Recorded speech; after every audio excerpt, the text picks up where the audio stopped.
Welcome to the Savvy Woman Proactive Education Series. I'm Catherine Magaña, a certified financial planner with Savvy Woman Wealth Management, where we're dedicated to financial education for women. At Savvy Woman Wealth Management, we provide live workshops, webinars, and videos to help educate our clients. After hearing from you, we were asked to provide additional information on topics such as asset management, debts and liabilities, estate planning, and protective strategies. So we've collaborated with some specialists here with us today. Over time, I hear from clients about education planning and some of their school loans. I feel this is an important part of the overall financial planning process, and that's one of the reasons why we've collaborated with Carter Davis and Anita Algunos from Hope Credit. Please welcome and joining them with us today. Thank you so much for having me. So I did want to address a little bit today about the Federal Student Loan Forgiveness Program and the financial benefits that it offers. Essentially, the financial benefits are twofold. On the one hand, the Federal Student Loan Forgiveness Program offers a borrower a reduced monthly payment based on their income and family size, which could contribute positive cash flow in the immediacy. It also provides a secondary benefit, which is total student loan forgiveness at the end of the term. And that has implications for net worth, basically liabilities versus your assets. When you get much older, has implications for retirement as well, and the way that you plan to retire. So we wanted to give a brief rundown of the Student Loan Forgiveness Program, address some of the key components, explain briefly how it works, and then get into the central question, which is how does it impact your financial planning. So I've got my operations manager with me. Her name is Anita Algunos. Great. And if you don't mind, we would like to go ahead and run down a few terms and then address the implications that it has on financial planning. Okay. So as I had mentioned, I have my operations manager, Anita Algunos, with me. We process the student loan consolidations on behalf of clients day in and day out. And so I just wanted to start out with a brief introduction to inform viewers of the financial implications of the Federal Student Loan Forgiveness Program. And then we'll go into the central question of how it affects financial planning. So there are two benefits to the Federal Student Loan Forgiveness Program. The first benefit has to do with finding a payment that is more in line with your income and family size, basically a payment that's affordable based on your budget. A lot of times when people get out of college, the student loan payment that is based on traditional rate and term may be unaffordable, or it may even be unrealistic. And so the income-based programs that are part of student loan forgiveness help align that payment with your income so that it is affordable. That's the first benefit. The second benefit is that student loan forgiveness does forgive a portion of the loan at the end of the term. So I'll explain a little bit more about how that works, but that has implications for a person's net worth in that it's a reduction in liabilities. It also has some implications for retirement. So we're going to give a brief history of how the forgiveness program came into being, as well as a condensed explanation of the different components as they pertain to financial planning. So the William D. Ford program is a federal loan program that started in 1992. Essentially, what made this program so different was that loans were being funded directly from the federal government, straight out of the Treasury. This is in contrast to loans that were funded through private banks and then guaranteed by the federal government. So because the loans were funded directly from the federal government, it did give them a lot of latitude in terms of being able to create some of these forgiveness programs without needing the involvement of other stakeholders like banks. In 1994, the first federal student loan forgiveness program came out. It was called the Income Contingent Repayment Plan. It was an attempt to provide some relief to struggling borrowers for whom the standard rate and term payment was either unrealistic or unaffordable based on their budget. That program did do a lot of good, but it was followed up in 2007 by the IncomeBased program. Essentially, this was also another federal forgiveness program, aligned a person's monthly student loan payment with their income and family size, but this program went a little bit further. It provided more relief. And then in 2011, there was the pay-as-you-earn program, which went even farther, and that particular program actually reduced the term. It reduced the term from 25 years to 20 years. So in around 2015, there was another plan that came out that went even further. And essentially it tried to do the same sort of benefit offering that the pay-as-you-earn program had, but the problem with the pay-as-you-earn program is that it only covered people who had taken out loans after October 1st of 2007. So the revised pay-as-you-earn, which came out in 2015, was an attempt to cover anyone regardless of when they took out loans. So essentially, you see the progression of the benefits that this program has provided have been getting more and more generous over time, and that's the trend that we've seen. So in order to qualify for federal student loan forgiveness, you first need to have the right type of loan. And there have been primarily four different types of loans over the years that the federal government has financed. One of them is called a Perkins loan. One of them is called a Parent Plus loan. That is a loan for parents who take out loans so that their kids can go to school. The parent is 100% liable for that loan. The student that went to school bears no liability for that loan. So that's important to remember. Some people assume that Parent Plus loans create some sort of a signer-co-signer situation. That's not the case. It's 100% liability for the parent. There are FFEL loans. These loans were loans that were done prior to 2010, and in this particular case, a private bank did fund those loans. So the private bank funds FFEL loans, and then they are entitled to a government guarantee on that loan. Those were outlawed in 2010, and now the only type of loan that the federal government funds are the direct loans. So now that we understand that there are basically four different types of loans, it's important to understand that the only type of loan that is going to qualify for these forgiveness programs is the direct loan. And so if you don't have a direct loan, what do? That's the purpose of consolidation, is to consolidate those other loans into a direct loan, and then you can enter into the income-based forgiveness program. So the government owns the loans once that happens, and the next thing I'll explain to you is kind of how the income-based program works. So remember, the income-based program is a fundamental component of the forgiveness program. You essentially have to be paying on an income-based payment in order to have your loans forgiven. The good thing is that an income-based payment in most cases is less than the standard rate and term payment that you would pay as if it were a traditional loan. We're going to get to an example of that towards the end of this conversation, and based on the graphic that you see, it'll kind of illustrate the financial benefit of doing that. So in order to qualify for the income-based program, you actually have to submit income documentation every year. And you have to submit it in order to get into the program, and then you have to continue to submit it once per year in order to stay in the program.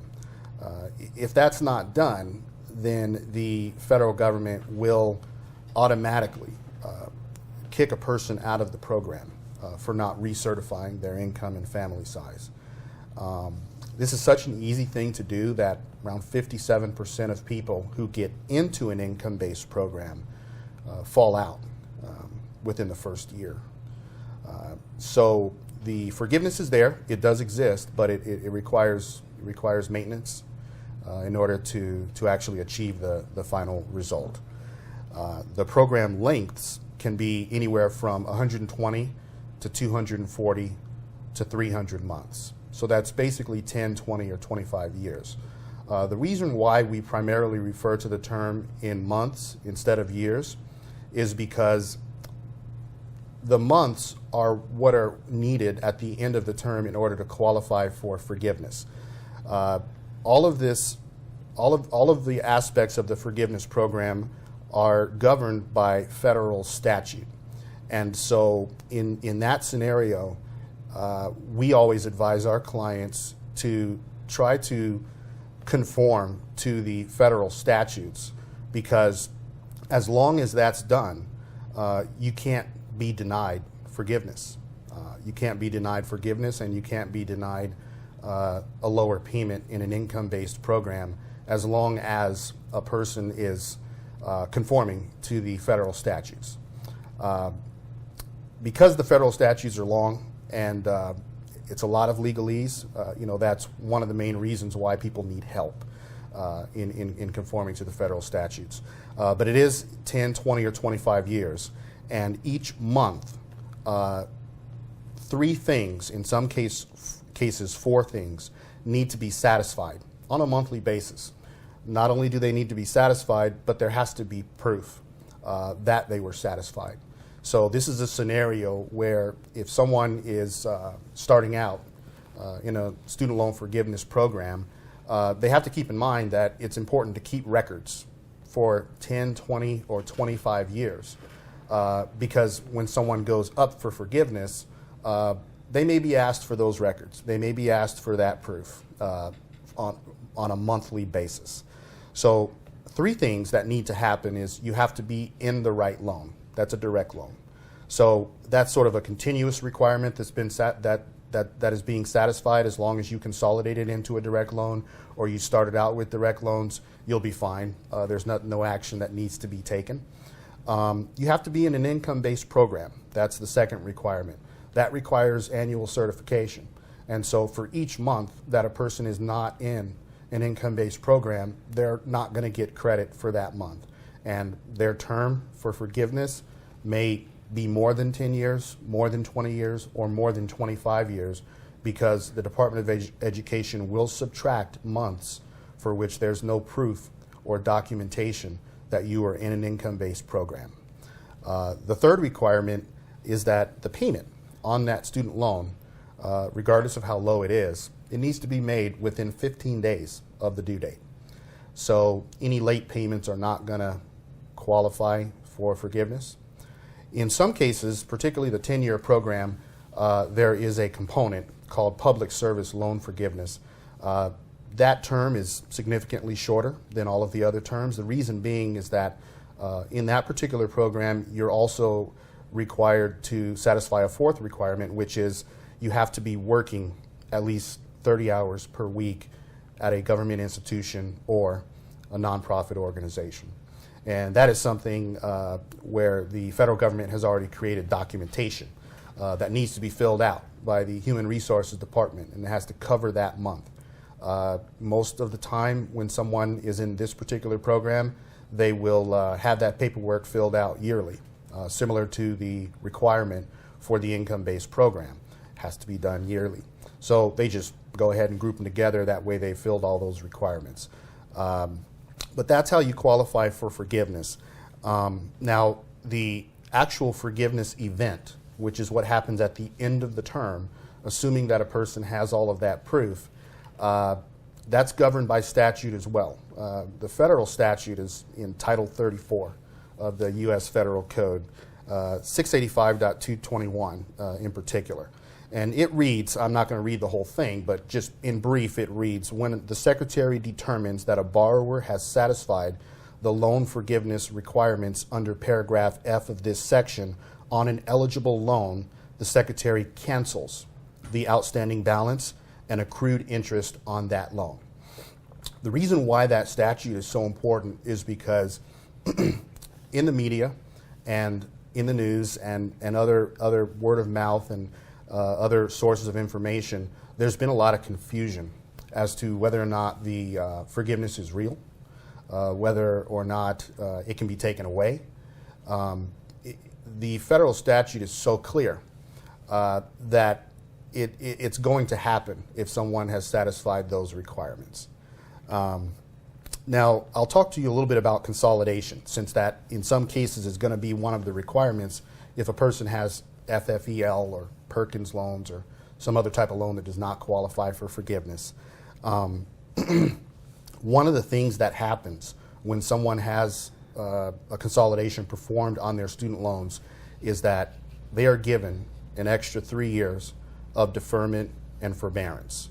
Now, deferment and forbearance have a wide variety of uses, but in particular, sometimes when someone is trying to have their income and family size recertified in order to continue the forgiveness clock, if you will, there will be bureaucratic and administrative delays by the people that are processing those recertifications.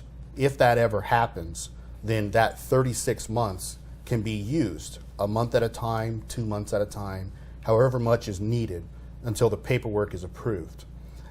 So a lot of times if a person doesn't recertify, not only do they lose the months of forgiveness, but they're actually thrown back into the traditional rate and term payment. And they get a bill almost immediately for that traditional rate and term payment.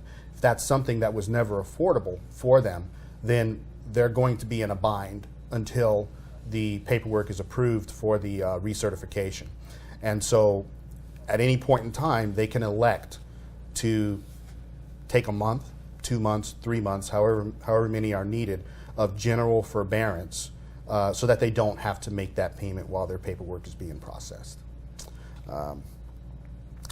So talking a little bit about public service loan forgiveness, that was the 10-year program, the shortest one. There's a rationale for why the government came out with that program. If you remember, we described it as being government and nonprofit work. So I think what the government observed in a lot of cases is that the private sector pays more, typically pays more than nonprofit, and it will typically pay more than a lot of government jobs. When people go to school and develop significant skills, they become valuable assets. And if they're applying for jobs in the manner that anyone rational would be, they would be looking for the highest price, then they're going to naturally gravitate towards the private sector.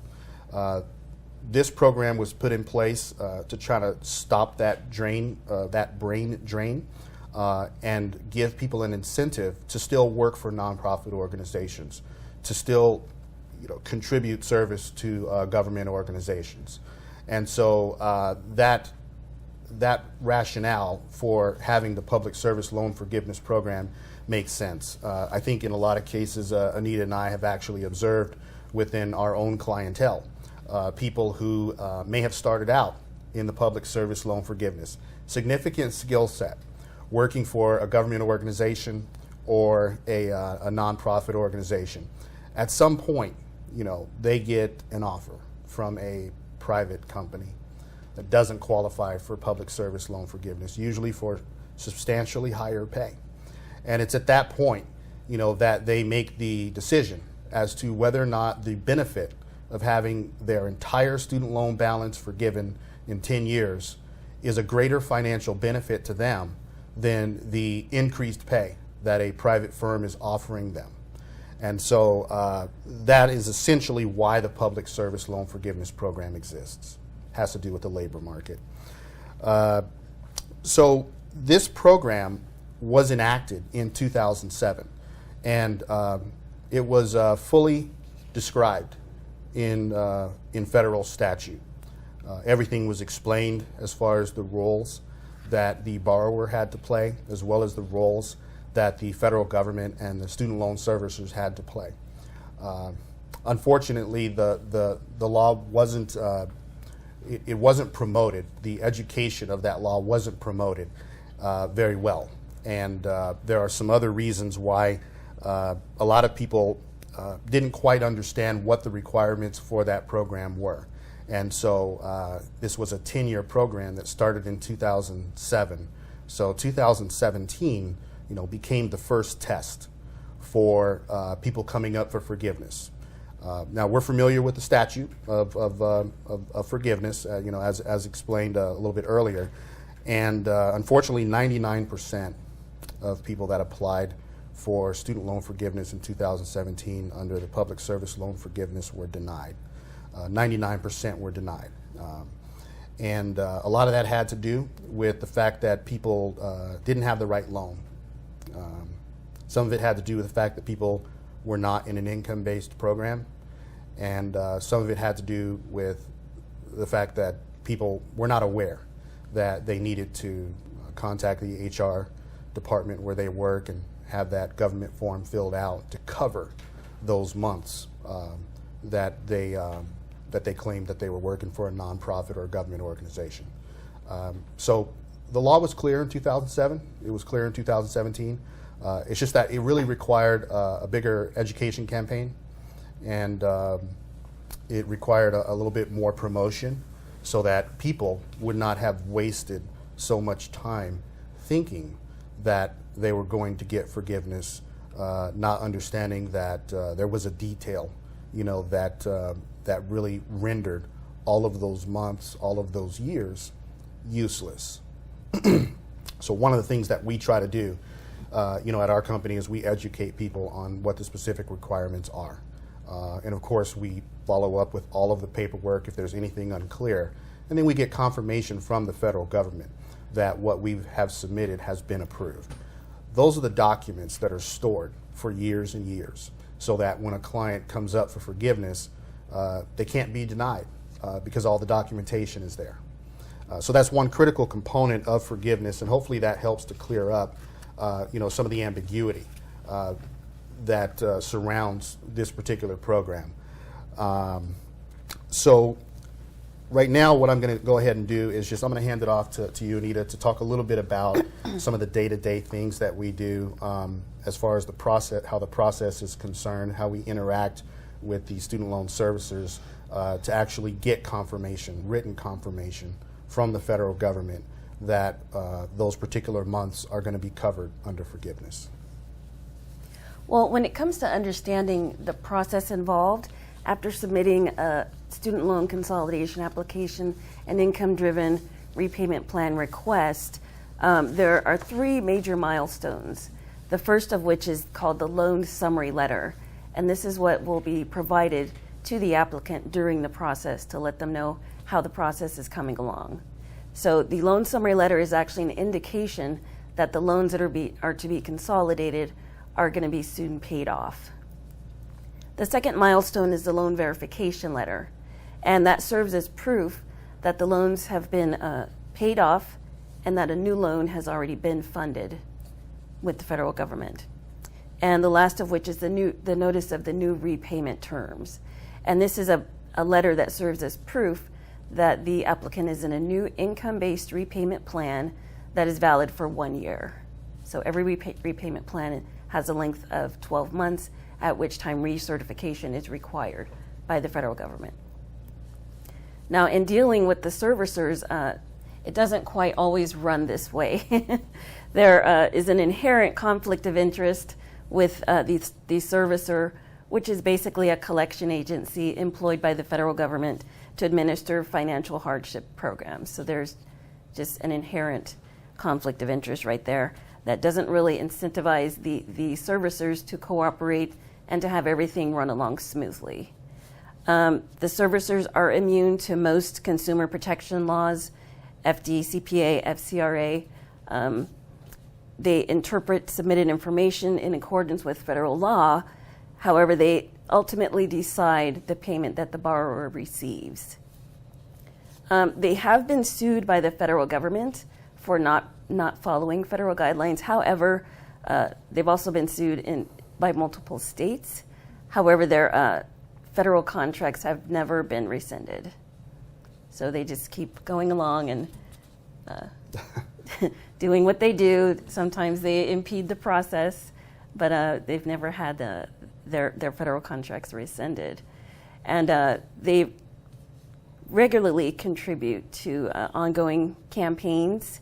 They make large sums of campaign contributions. And I'll go ahead and list Navient and Nelnet, the amounts they've contributed over the years. Navient has contributed $191,000 in 2014, $281,000 in 2016, and $408,000 in 2018.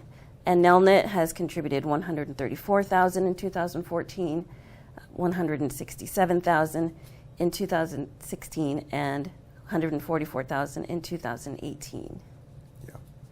Yeah. So on a processing level, that is kind of what we deal with on a daily basis. And I would suspect for anyone who is going this alone, without the help of a firm that specializes in this sort of document preparation, they would be exposed, to that same complexity. That is one of the reasons why I think that people are looking for help in this particular area, is because, if you work 40 hours a week and you also have family obligations, this is a project. It can be a project in some cases. And it actually has to be done every year. So it actually becomes a regular yearly project in some cases. So now that we have an understanding of the basic components of the Federal Student Loan Forgiveness Program, how it's administered, how it's processed, the history of it, what I'd like to do now is consider a few things regarding the implications that it has on financial planning. So what I understand the Federal Student Loan Forgiveness Program to be is basically a hedge against future earnings. We talked about how your current income affects the payment that you will receive. About 50% of our clients receive a $0 payment per month. It can be as low as zero. Others who have higher incomes, they still receive a payment, but in a lot of cases it's less than the standard rate and term payment. So they're actually gaining positive cash flow every month for their household budget that they can use for other things, particularly other loans that don't have forgiveness, like mortgage or car loans. However, there is a small section of people that the income-based forgiveness program is not going to help them. And the reason is because the payment that the federal government would calculate based on their income is actually higher than the standard rate and term payment. A lot of people would like to be in that position, particularly after graduating from college, but they may find that there's a road, to that higher income. So they may be a recent graduate who understands that, based on what they went to school for, they are looking at a substantial income in the future. They're just not there right now. In that case, they have a choice to make. If the standard rate and term payment is affordable, then they probably should pay it. If it's unaffordable, they should probably enter the income-based forgiveness program. And if it's impossible, then of course they would have to enter the income-based program. But the question is, what happens after that? These programs require annual recertifications. If you qualify for the income-based program right now, and it helps you out tremendously because it adds a lot of positive cash flow to your household budget, that's great. But what about 5 years from now when you might be making twice as much? What about 10 years from now? What would happen if you were working at a high income and then you lost your job for a couple of years before you got back into another high income situation? I think the point is that it's impossible to predict the future, and so this serves as a hedge against whatever could happen.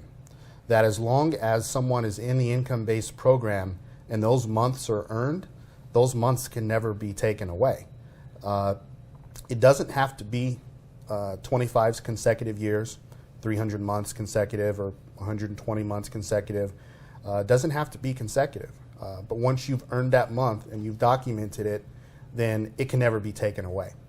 And so there is a downside, however, to that strategy. And I think the major downside is that interest continues to accrue on federal student loans, whether you are in an income-based program or not. So a person who enters into an income-based program will get payment relief if their income and family size are low enough to whereas it's much lower than the standard rate and term. They will get payment relief. However, interest continues to accrue under all circumstances. So there is a scenario where someone could enter an income-based program early in their career, get a very low payment, which is basically a negative amortization payment, in which case interest would continue to be capitalized on the back end of that loan, and then later in life start earning a higher income and potentially have to pay back more than the standard rate and term would have been under the standard program. So that's really the only downside that could potentially happen, is that someone earning a very high income would come to find that they have to pay back a little bit more on their student loan than if they would have just made the standard payment from the start. But other than that, there really is no downside. And so considering, just certain rules about making decisions in uncertainty, if the future is so uncertain for a recent graduate coming out of school, being able to predict what their income is going to be for the next 10, 20, or 25 years, then the federal student loan income-based programs almost become like an insurance policy. There are also tax implications to having your loans forgiven. So we discussed the 10, 20, and 25-year programs. The 10-year program is tax-free. So when that forgiveness comes around, the federal government forgives that amount, principal and interest, tax-free. The 20 and 25-year programs, the forgiven debt is considered taxable income. And so a person could potentially have to pay taxes on that forgiven debt at the end of the term. In a lot of cases, a person will be able to seek out an insolvency test with the Internal Revenue Service. If they were able to pass that insolvency test, they wouldn't, they potentially wouldn't have to pay the taxes. That's a similar situation to someone who receives a loan modification or some other form of large debt forgiveness. The only time a person really pays it is when they have significant assets that exceed their liabilities. So I'm just going to give a little bit of an example, just run through some quick numbers here. And we've thrown up a graphic on that, and we're just going to run through a scenario to hopefully illustrate what we've been discussing in a way that could make a little bit more sense. So traditional loan is rate and term, and the monthly payment that results will need to fit into a person's monthly budget regardless of their income. So we'll take an example of a married woman making $40,000 per year with a family size of 4. If her loan balance is $50,000 and her interest rate is 6%, it's quite common for student loans, she'll pay back $96,645 over 25 years, or 300 months, at a monthly payment of $322 a month. However, under the income-based program, she'll receive a monthly payment of $17 per month. However, she'll be required to recertify every year for the next 25 years, and the payment could end up being more than $17 a month. If her income never changed, she'd pay back $5,100 and have $91,545 forgiven by the federal government. Since we know it's unlikely that her income will never change, it's impossible to predict how much she would actually pay back and how much she would have forgiven. But what we do know is that it would be financially beneficial if she pays back anything less than $96,645 over that 25-year period. So there's a lot of different calculators out there, studentloans.gov, nslds.ed.gov, where you can get additional information on how these income-based programs are calculated. But it's really going to come down to predicting the future or hedging against the future. So I hope that this presentation was informative for all the viewers out there. And if you have any questions about it, we're going to go ahead and give you the opportunity to get some information on how to contact us. I want to thank Anita and Carter for joining us today. That was really informative. I think there was a lot of good tips on planning for your future, especially if you have some student loans and debts and how to do some repayment options. So definitely something that was useful for me as well as some of our clients. I'm a big believer in creating financial plans. Creating a personal lifestyle plan looks at your unique life and what's important to you.